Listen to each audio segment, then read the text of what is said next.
আমি কি ভাবে বিছানা করছিলাম? আপনার মধ্যে আমার কোনো রাগ নাই, আপনি একটু দূরে যেয়ে দাঁড়ান। তুমি কি তাকে প্রপোজ করছিলাম? যে ঘৃণা কোন দিন আমার বিছানা করছিস? বলদের মতো তোর এই চেহারাটা দেখে আমি তোর প্রেমে পড়ে গেছি। আর বউ নিয়ে এখানে মজ মাস তোর বউ নিয়ে হানিমুন করে আমি জোটাইতেছি।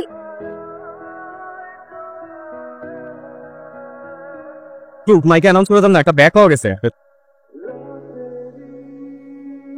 এই যে মিস ইনায়া, আপনি কি মরতে যাইতেছেন? না তো, আপনি কে? দাঁড়া দেখাচ্ছি। হয়ে গেছে। এখনই ডিলিট করেন, ভাইরাল হয়ে গেলে তো আমার নাম খারাপ হবে। আপনাকে যে কারণে খুঁজতেছিলাম, আপনার ব্যাগটা আমার কাছে। আমি দৌড়ে যাব আর ব্যাগটা নিয়ে চলে আসবো। না আপনি পরে নিয়ে নিব। ছেলের সাথে রিলেশনশিপে জড়াই নাই। বদমাইশটা কয়টা মাস আমার পিছনে ঘোরাঘুরি করছে, আমার জাস্ট আমার চেহারাটা দেখে না মায়া লেগে গেছে। এটা খুব স্বাভাবিক, মায়া আছে আর কি। চলো ওইটাই, ও আমাকে ভালোবাসে এই চিন্তা করে আমি ওর সাথে রিলেশনশিপে গেলাম। ও আমার সাথে যখন ব্রেকআপ করার কথা বলছে একটু খারাপ লাগে না। আচ্ছা, ও ব্রেকআপটা কেন করলো? আমি বাসায় থাকি, আমার মা বাবা ছোটবেলায় মারা গেছে, আর আমাকে বিয়ে করলে এক্সট্রা কোনো বেনিফিট নাই। এই নেন। Thank you so much. আসি তাহলে। চলুন আপনাকে আগে দিই। আমার হোটেল পাশেই, তলাতলি রোডে। দেখা হবে। একাটা কিভাবে হবে? দিলেন ফোন নাম্বার না ঠিকানা। ডেস্টিনি আমাদের দুইবার দেখা করাইতেছি, আমার ফোনটা কিছুক্ষণ আগে সমুদ্রে ফেলে দিছি। থার্ড টাইম যদি আপনার সাথে দেখা হয়, বায়োডাটা সবকিছু আপনাকে দিয়ে দেবো। ভাইয়া, আমাদের 3টা টিকিট ছিল। হাই। হাই। ডেস্টিনি কি আমাদেরকে বারবার দেখা করিয়ে দিচ্ছে, আপনি আমাকে ফলো করছেন। আরে মেয়েটার বাবা মা নাই, এরকম একটা মেয়ের সাথে কেন বিয়ে দিব তুই আমার বোঝা। ইনায়াকে পছন্দ করি আম্মা। এর থেকে তো ইম্পর্টেন্ট কিছু হতে পারে না। ও তোমাদের সাথে দেখা করতে আসতেছে, দেখা করো তারপর সিদ্ধান্ত নাও।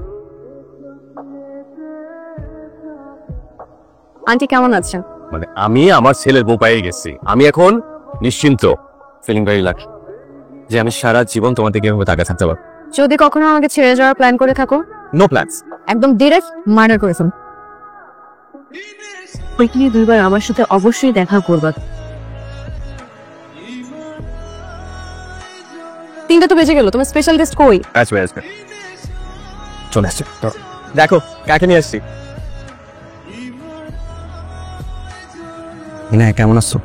সরি, একটু অকওয়ার্ড লাগতেছে। ভাই বসেন না, আপনি বসেন প্লিজ। নাই তুমি আসো তো আমার সাথে। কে এক্ষুনি বাসা থেকে বের করো। খুনি কিভাবে বের করে? কোনো মানুষ না, ওটা অমানুষ। আর আমি 5:30 সকাল থেকে কষ্ট করে রান্না করছি, এটা ভাবতে একবারে খাওয়া দাওয়া বিদায় করে দিই। তুমি খাবা না? তোর মাথা খাবো। ভাই মাছের মাথা, ভাই আপনাকে মাছের মাথা নিতে বলছেন, আমি নিচে গিয়ে দুইটা নিয়ে আসবে। ভাই কি দরকার, লাগবে না। সেদিন তোমার হাতে মাই খাওয়ার পর অনেক আফসোস হচ্ছিল। তুমি কি আমাকে এখন মিস করো? মিস করি, তোরে ঘাড়ানোর জন্য মিস করি। তুই আসছিস কেন আমার বাসায়?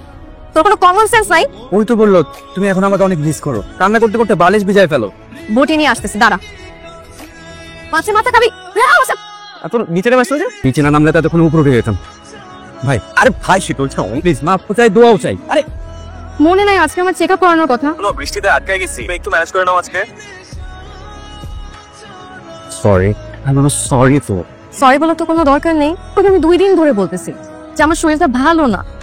তোমাকে জিজ্ঞেস করি তুমি ডক্টরের অ্যাপয়েন্টমেন্ট নিলাম, পরে আমি একা একা ডাক্তারের কাছে গেছি। তুমি কি আমাকে আগের মতন করে আর দেখো? তো এই যে তোমাকে এখন দেখতেছি, তোমাকে আগে থেকে অনেক সুন্দর লাগছে। আপনি কি একা এসেছেন? আপনি আমাকে বলতে পারেন, অসুবিধা নেই। আপনার মা কিভাবে মারা গেছেন? থাইরয়েড ক্যান্সারে। আপনার মাঝেও থাইরয়েড ক্যান্সারের সিমটম দেখা যাচ্ছে। মিসেস ইনায়া, এটা কি ট্রিটমেন্ট করা সম্ভব না? ক্যান্সারের 3rd স্টেজে আছেন, কিছু মেডিসিন লিখে দিচ্ছি।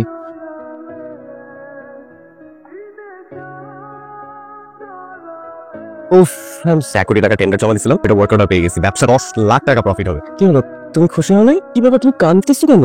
খুশিতে কাঁদতেছি। I am so happy for you.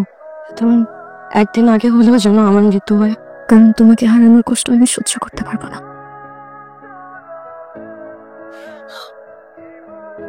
কোনোদিন তার মুখ থেকে বুঝতে পারে নাই যে ক্যান্সারের মতো রোগ নিয়ে সেইভাবে ঘুরে। আমার ছোটবেলায় কি কোনো রোগ হয়েছিল, বড় রোগ? তোর জ্বর হয়েছে, মাসের উপরে ভুগছস, অনেক ডাক্তার দেখাইছি, কোন রোগ বাই করতে পারে নাই, তারপরে একা একাই ভালো হয়ে গেছিস। এই কথা জিজ্ঞেস করতেছিস কেন মা? কিছু কি হয়েছে? না। ইনায়া, আগে এই পেপারগুলোতে একটু সাইন করো। দাঁড়া, কিসের সাইন? তোমার আব্বা মানে আমার মরহুম শ্বশুর তোমাকে একটা বাড়ি লিখে দিয়ে গেছে না, ওইটা আমি আমার নামে লিখে দিতেছি।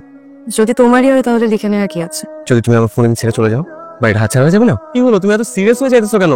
কিন্তু আমি যদি আগে মারা যাই? অসম্ভব।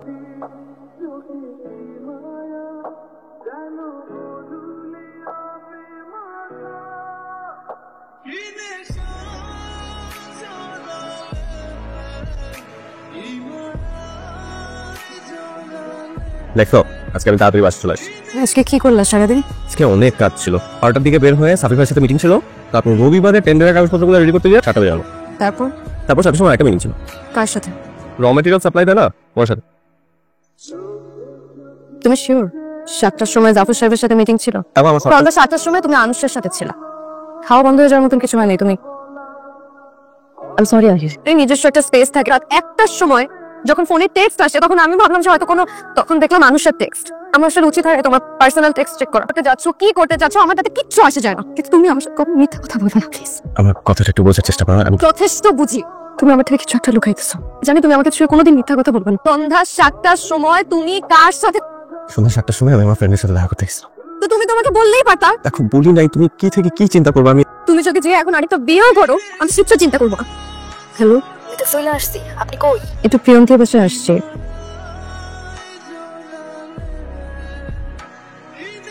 একটা কথা বলি, চলো না আমরা একটা বেবি নিই। মেবি না, 4টি কথা নেই বললাম, আমার দেরি হয়ে গেল। তোমার মনে নাই 3 বছর পর বেবি নিবো? আজকে কেমন অ্যানিভার্সারি? আসবাকে 3 মাস যাক, তারপর ভালো লাগছে না তোমাকে?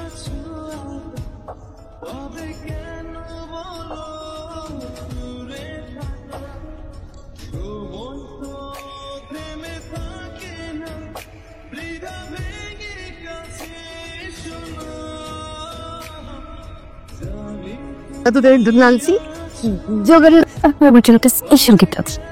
আমি ফিটেস্ট সঙ্গে কি ডাবল লাড্ডু। ইয়েস, তুমি খুশি হও না? খুশি হইতাম যদি এই কাজটা তুমি আমাকে জানাই করতা। তাহলে এত সিরিয়াস হইতেছো কেন? কিন্তু আমি এখনো মেন্টালি প্রিপেয়ার্ড না। এমনিতেও তো আমাদের 3rd অ্যানিভার্সারিতে বেবি নেওয়ার কথা ছিল। আমার কি ধরনের কথা? তাহলে বলো আমি কি করব? অবশ্যই করো। তুমি কি বলতেছো বুঝে বলতেছো? আমি যা বলতেছি আমি বুঝাই বলতেছি। কি পরিমাণ ডিফিকাল্ট সিচুয়েশনে আমি এই ডিসিশনটা নিছি। কিসে তোমার ডিফিকাল্ট সিচুয়েশন? হ্যাঁ, সারাদিন থাকো বাসায়।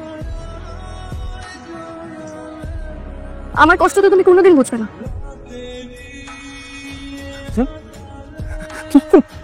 তুমি না আমাকে আগে বলো, তুমি এত বলে একটা জিনিস আমাকে তুমি লুকাইছো না। যতবার চেষ্টা করছি মনে হয়েছে যে আমাকে যদি আমি বলি তাহলে তো তুমি অনেক কষ্ট পাবো। আর কষ্ট আমি একদম সহ্য করতে পারবো না। তোমাকে আমি সুস্থ করে তোমাকে বাংলাদেশে বাইরে নিয়ে যাবো।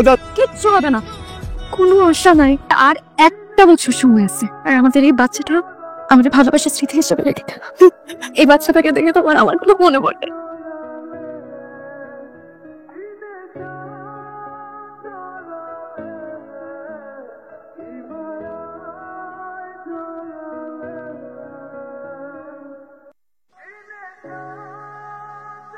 আরিফ সাহেব, আপনারা বাচ্চা নেওয়ার মতো হার্ড ডিসিশন নেন কিভাবে? আমার বাচ্চা খুব পছন্দ। একজন মায়ের ইচ্ছাকে আমি কিভাবে অগ্রাহ্য করে বলুন? বিষয়টা খুবই রিস্কি। অনেক ধরনের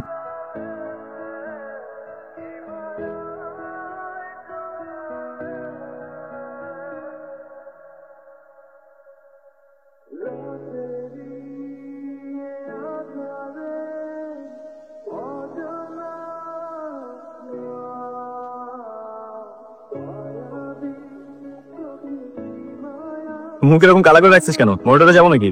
অসুস্থতা নিয়ে কখনো ফাইজলামি করবি প্লিজ। এটা তুই কি শুনাইলি? ইনা কিছু জানে না, ওকে কিছু বলিস না। সারাদিন এসে চক্তি তো আমার চিকিৎসা করবো। আমার যত প্রপার্টি আছে সবকিছুতে ইনাকে নমিনি করে ফেল। দেখো আমার প্রপার্টি গুলাতে তোমাকে নমিনি করে রাখতেছে।